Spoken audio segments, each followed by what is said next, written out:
ଲୋପ ପାଇବାକୁ ବସିଲାଣି କୁମ୍ଭାରଙ୍କ କୌଳିକ ବୃତ୍ତି।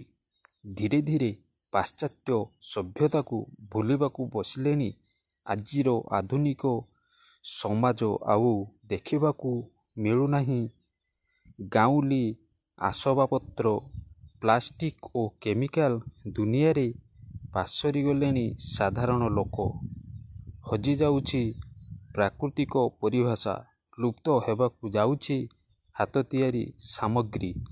ଆମେ ଏପରି ଏକ ଗାଁ ବୁଲାଇ ନେବୁ ଯେଉଁ ଗ୍ରାମର 30 ପରିବାରର ଜାତିର କୁମ୍ଭାର ପରିବାର ପ୍ରତି ପୋଷଣ କରି ମାଟିରେ ତିଆରି ହାଣ୍ଡି, ଦୀପ, ଧୂପ, ସରା, କଳସ, ପୂଜା ସାମଗ୍ରୀ ପ୍ରସ୍ତୁତ କରି ଗାଁ ଗାଁ ହାଟ ବଜାରରେ ବିକ୍ରି କରି ଜୀବିକା ନିର୍ବାହ କରିଥାନ୍ତି।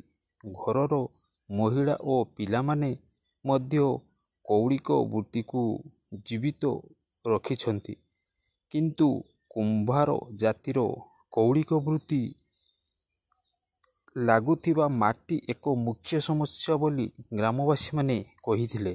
କେନ୍ଦ୍ର ସରକାର ନିର୍ମାଣାଧୀନ ଶ୍ରମିକ ମାନଙ୍କ ପାଇଁ ବିଶ୍ୱକର୍ମା ଯୋଜନା ପ୍ରଣୟନ କରିଥିଲେ ମଧ୍ୟ ପ୍ରକୃତ ସମସ୍ତ କାରିଗର ମାନଙ୍କର କଞ୍ଚାମାଲ ମୁଣ୍ଡବିନ୍ଧାର କାରଣ ପାଲଟି ଯାଇଛି। ସେଥିପାଇଁ ପୁଣି କୌଳିକ ବୃତ୍ତି ଛାଡ଼ି ଦାଦନ ଖଟିବା ବାହାର ରାଜ୍ୟକୁ ଯିବାକୁ ପଡ଼ିପାରେ ବୋଲି କହିଥିଲେ କୁମ୍ଭାର ଜାତିର ଲୋକମାନେ।